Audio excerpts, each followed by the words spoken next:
You're tuned in to Jamaica Magazine. I'm Adrian Atkinson. Welcome. And we also take this opportunity to welcome Barack Obama, President of the United States of America, on his visit to our island paradise. Later in the show, diplomatic relations with the U.S. helping to build an economically stable environment. But first, the news.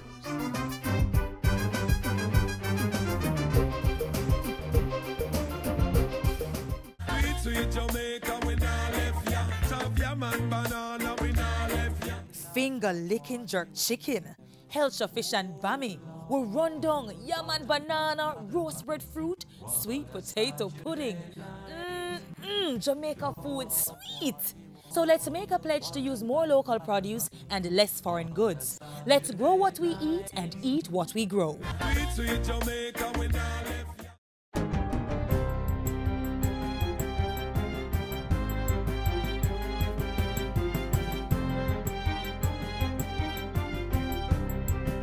Good day, I'm Andrea Chisholm and this is your JIS News for Wednesday, April 8. The first phase of the expansion of the Kingston Container Terminal KCT is expected to be completed by August. This was revealed at Tuesday's signing of a 30-year $510 million concession agreement between French firm Terminal Link CMA CGM and the Port Authority of Jamaica. The agreement facilitates the dredging and expansion of the KCT in two phases to accommodate mega ships coming through the Panama Canal. Transport and Works Minister Dr. Omar Davies said it was long overdue and reiterated that privatization was the best choice for Jamaica. Neither now, under the IMF agreement, or in the medium term, would the government of Jamaica be able to afford the additional debt of that magnitude. Prime Minister Portia Simpson Miller, meanwhile, promised to continue to improve the business climate. Greater private sector involvement by way of investments in the expansion of major infrastructure, such as our seaports and airports, is a major plank of our economic growth strategy. That strategy is geared toward achieving greater levels of economic growth to produce more high-quality jobs and business opportunities. And the CMA CGM's executive officer Farid Salem explained why his company saw the venture as a good investment. We like Jamaica because there is governance in this country, there is security in this country, and it is an equitable environment for employees and employers. The United States has indicated its strong support for Jamaica's economic reform program ahead of the scheduled arrival of U.S. President Barack Obama to Jamaica later this evening. Senior Director for Western Hemisphere Affairs in the U.S. National Security Council, Ricardo Zuniga, says President Obama will articulate that position during bilateral talks with Prime Minister Portia Simpson Miller tomorrow. We'll have an opportunity to speak with Prime Minister Portia Simpson Miller about our strong support for Jamaica's work to deal with a debt crisis, with a fiscal crisis, and its strong performance over the last 2 years in working with the IMF, the World Bank, and others to address that in support of the prosperity and security of her citizens. During his visit, the U.S. President will also participate in a CARICOM U.S. summit at the UWI regional headquarters. He will also participate in a youth forum on the Mona campus and a wreath-laying ceremony at the National Heroes Park. Meanwhile, Foreign Affairs Minister Senator A.J. Nicholson says the visit of the U.S. President comes as a result of Jamaica's progress within international circles over the past few years. Make no bones about it. President Obama is coming to Jamaica because of one of the reasons, because of Jamaica's improvement within international circles over the past few years.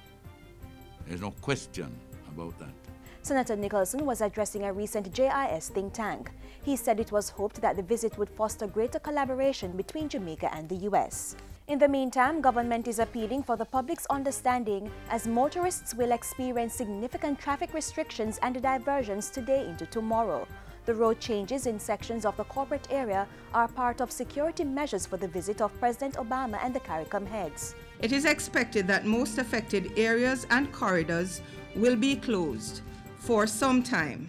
However, it is possible that this planned duration may be extended in certain circumstances. Persons wishing to line the streets to view the motorcade are being asked to exercise caution, not to push on barricades, and to take heed to the warnings of the security forces. We're not insisting for anybody to stay in their houses. All we're doing is creating a security zone. Persons are free to stand on the peripheries, and of course police and soldiers will be in position to show persons what vantage points they're able to use. In the meantime, Minister Faulkner assured that the public would be able to watch live coverage of the visit from their homes. And finally, the Justice Ministry has begun to expand the role of the Petty Sessions Courts to reduce the burden on the resident magistrates' courts.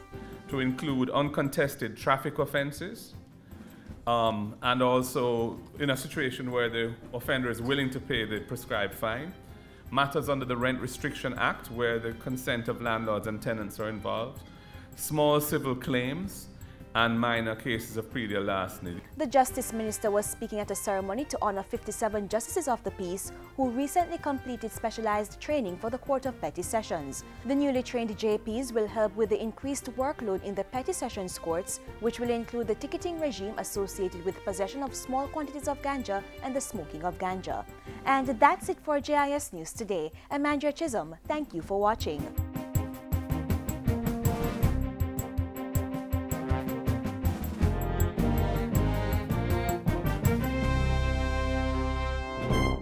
This is one time we don't want you to laugh. Staying safe on the road is a serious thing. Mr. Taxi driver and bus driver, take time, man.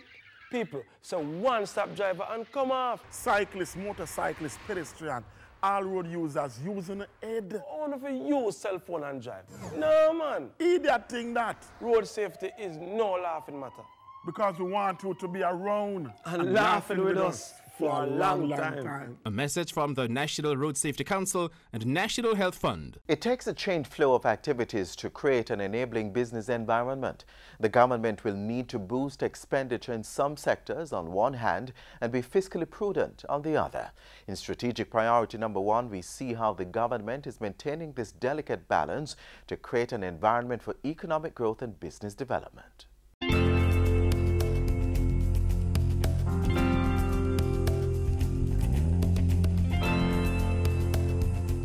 The country is on a growth path, and that means the government is busy facilitating and implementing programs to empower individuals through sustainable business opportunities.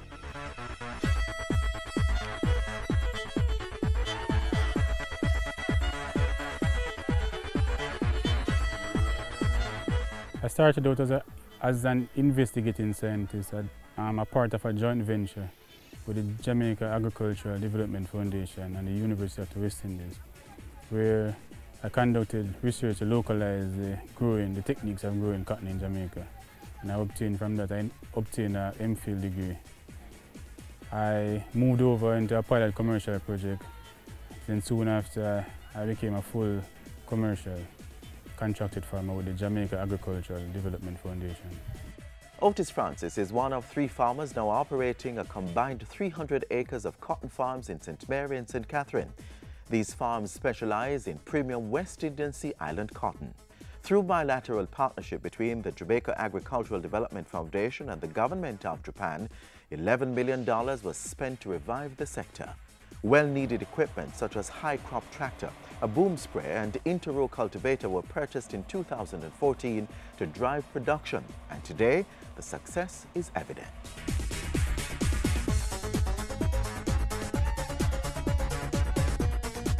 We have reaped or harvested a total of 41,000 pounds of seed cotton to date. That translates into 8,500 pounds of lint. The first positive impact that the equipment will have is the speed at which we can get things done. The speed and the ease. Also, with mechanization, we find that the cost to undertake certain activities is lowered. Cotton reaped from this field in Old Harbour, St. Catherine will be exported to Venezuela, and the estimated earnings is 9 million Jamaican dollars.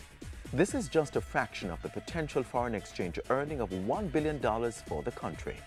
West Indian Sea Island cotton presents an immense opportunity for Jamaica to increase foreign exchange earnings and thereby positively impact the economy. The rejuvenation of the West Indian Sea Island cotton industry also presents other economic opportunities. When the seeds are separated from the cotton, it can be integrated into animal feed. The seed is very high in protein content, and actually it's being looked at to be incorporated as cattle feed, and that process is actually a reality right now. And the sustainability factor of the industry is also looking good. One most important thing is that we have an accessible and reliable labor force within the environment. It is good in the sense that 8 months out of the year there's practically job available to the otherwise unemployed. Approximately 200 persons are currently employed on the farms in St. Catherine and close to that figure in St. Mary.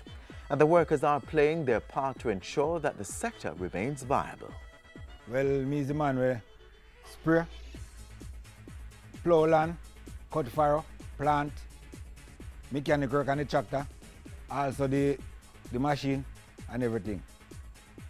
So from those things all right, cotton must go on.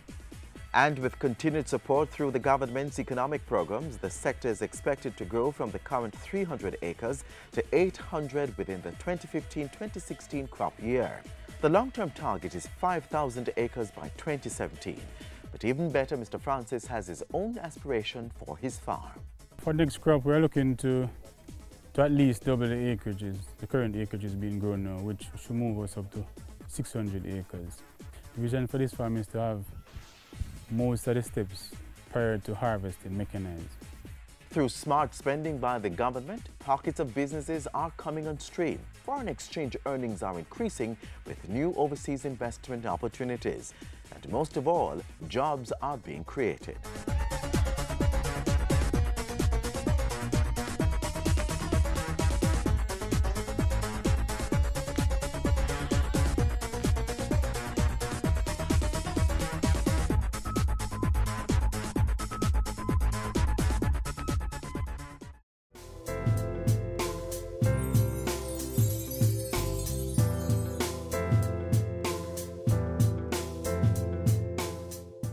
Long-term and successful diplomatic relations are also important for economic growth and stability, as this creates an environment which encourages foreign investment. The United States is Jamaica's most important trading partner, a relationship which began at our independence. We now share some additional facts about this important and productive relationship.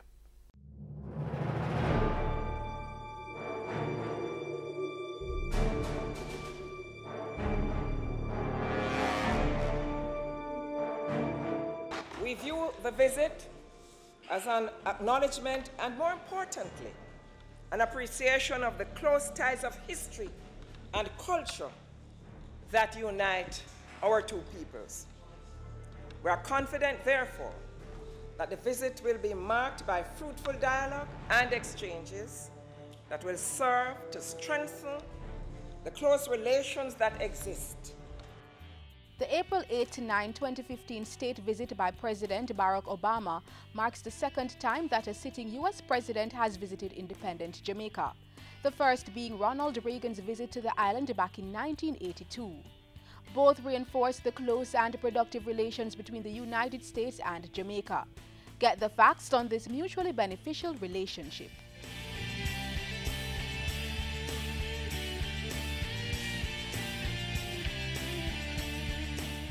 On August 6, 1962, newly independent Jamaica established diplomatic ties with the United States of America, formalizing a historic link of mutual friendship and economic engagement.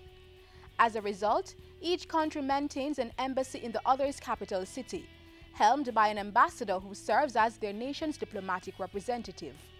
The Jamaican government also maintains 2 consulates in Florida and New York City.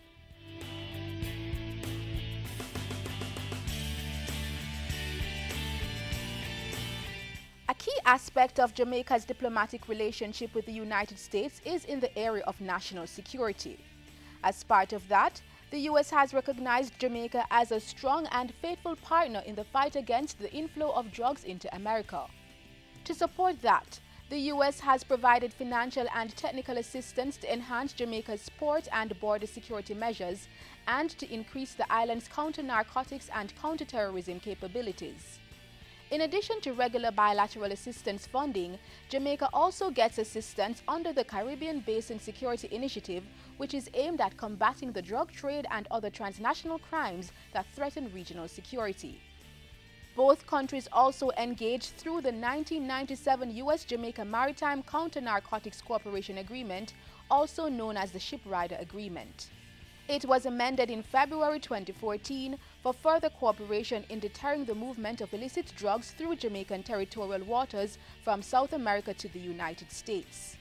The U.S. also has an airbase in Jamaica at Vernon Field in Clarendon, created during the Second World War.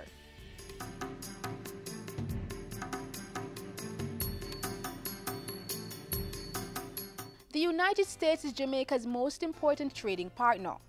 Under the Caribbean Basin Trade Partnership Act and other trade measures, over 80% of Jamaican exports enter the U.S. market duty-free. Popular goods exported to the U.S. include alumina, bauxite, sugar, banana, rum, coffee, yam, and more. Jamaica, in turn, has been an important destination for U.S. investment, with more than 80 U.S. firms having offices in the country, while hundreds of other U.S. firms sell their products through local distributors. Both countries also have an investment treaty and a double taxation agreement. And with remittances being one of the highest contributors to the Jamaican GDP, a significant portion of this comes annually from the Jamaican diaspora residing in the U.S.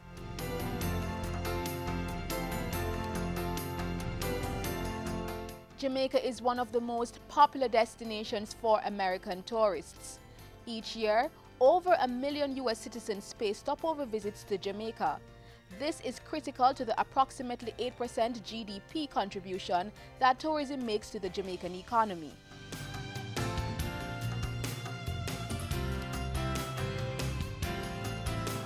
The United States provides key assistance to Jamaica in several other areas. These include climate change, education, health, and other social outreach programs.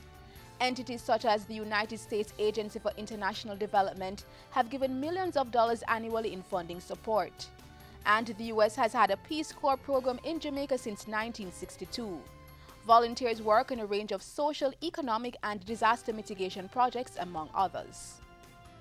The context in which this historic visit will occur, it has political, economic, cultural, and historical significance.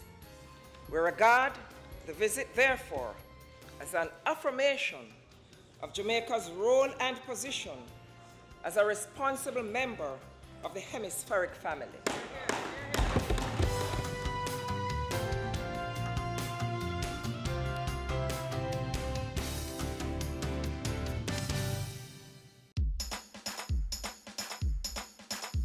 We want a productive Jamaica. We are not productive Jamaicans. Productivity to move forward on this land. Productivity, that's the way to go, we should understand. Productivity is the way to go for all us Jamaicans. Small business, big business, old and young, we are tell every woman and man.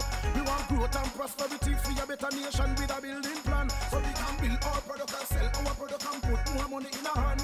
Our economy can rise to a level and build a better nation. Productivity to move forward on this land. Productivity, that's the way to go, we should understand. Productivity to move forward on this land. Productivity, that's the way to go, we should understand. Productivity. Productivity, pathway to prosperity. A message brought to you by the Jamaica Productivity Center, a department of the Ministry of Labor and Social Security. Parents, make sure the children get immunized. Hear this! Immunization, it is a must. This is not a joke thing, this you can trust. It is required by law for entry to nursery, to daycare and to schools. Listen up, it is necessary to prevent diseases such as the measles, the poliomyelitis, the lockjaw and the whooping cough. Immunize your kids, keep them healthy, keep them strong. Prevent deadly diseases such as mumps, rubella and diphtheria. Immunize your child today. Immunization, a key to good health. A message from the Ministry of Health and PAHO. One major aspect of the government's economic growth program is creating resources and services at the community level that can be used for income generation. We now journey to the community of Milk River in Clarendon to see how the government is retooling the tourism product to ensure benefits for the wider community.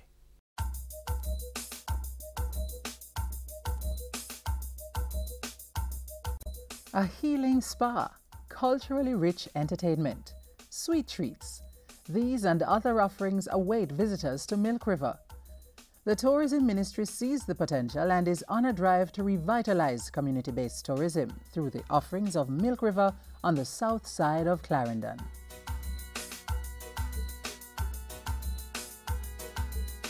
I think this is the best thing that could have happened for the Ministry of Tourism, and in particular Milk River. At the center of it all was the world-renowned Milk River Hotel and Spa. We chose Milk River because it was further along and partially because we also manage the property, the Ministry of Tourism. The ministry's agencies and its partners were out to support the venture and raise awareness of the impact tourism can have on the community's social and economic development. What we want is a man in Clarendon not to feel like tourism is only for Negril. We want a person in Old Harbour not to feel like tourism is only for Outre. Today's event in Milk River is a good thing, more exposure for us and for us to be out there, not just known as Milk River Bath, but for the community of Milk River. JTV working along with us. They informed us of their plans, and what they did, they tried to ensure to get our involvement. Hoping that a fraction of the millions of tourists who visit the country's shores will trek down to Milk River, residents came out to prove their tourism potential. There were dancing competitions, artistic performances, and even football. But it wouldn't be a day at Milk River without a dip at the spa. What I envision is that a tourist on the North Coast, for example, could easily get a day trip to the Milk River, have a bath, have the food, and see the center of the island, and get back over to the North Coast and have the best sleep for their whole visit. There is a vision, rightly so, to look at a South Coast development for the tourism product. And we think that there are several attractions here that can attract probably a different type of tourists, or in addition to the tourists that goes to the North Coast. With the plans that are afoot, it is likely that Milk River could become the driving force for the whole South Coast tourism. It's a concept that's been tested and proven. Just ask the residents of Beeston Spring in Westmoreland. As seen there, community-based tourism holds tremendous potential as a means of reducing poverty and creating jobs. It's why government is moving to introduce a community-based tourism policy. Clarendon residents are eager to see Milk River sharing in the bounty. There's a lot of attractions, and more like on the side of ecotourism, the Godswell. It's a very unique hole that is referred very deep. It is referred to as the Godswell. It's about a mile and a half from here on the South Coast Road, that going up the road, turn left and it's around the side. And on that same way, the Carnival where you have the manatees and a museum, a fishing museum as well. You have nature walks as well. Different species of cactus. That's the main thing. Birds, crocodiles. Tourism means for the people of Milk River, first thing it means is development, because a lot of people here is not working, unemployed. So if tourism comes in, then you could have other areas opening up so they could get jobs. More employment. In terms of the fisher folks, more business. In terms of the farmers, more business. In terms of the youngsters, training so that they can get jobs. The hope now is that the Fun Day was a catalyst for change, but already there are plans to make sure Milk River becomes the next community-based tourism spot. So we want things like, for example, we need to dredge part of the river so that we can have a boat coming upstream and have an experience here. We are going to do some more work on the road to have the road going that side. And we are going to try to integrate the farmers and the agro park. We have an agro park up the road as well.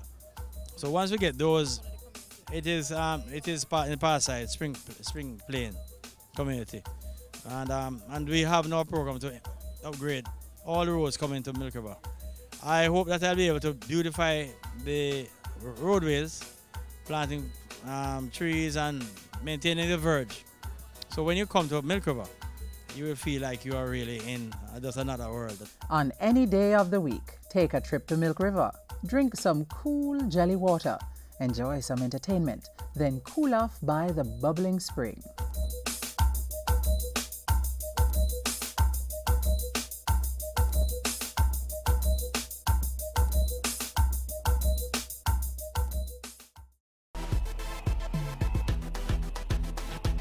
In order to facilitate the smooth delivery of its services, the Passport, Immigration and Citizenship Agency has formulated a Citizens Charter.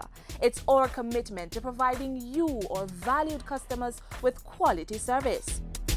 In the Charter, we have given the assurance to process compliant applications for passports within 7 days at our head office or 11 to 20 working days at other locations.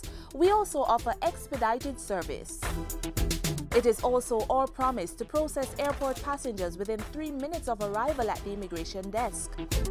At PICA, compliant applications for citizenship by descent will be processed within 30 days, while other categories will be processed within 24 to 30 months. Because you see, at PICA, you matter.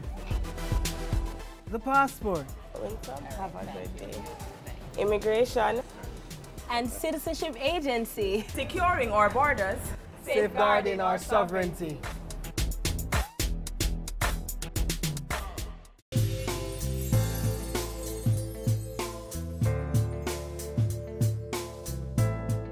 If you had 5 minutes to have a sit down with President Obama, what would you discuss?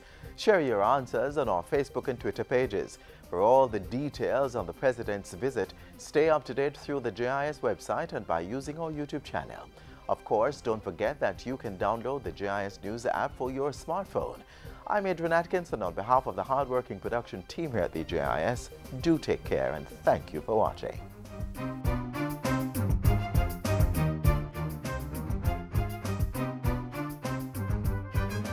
This has been a production of the Jamaica Information Service, the voice of Jamaica.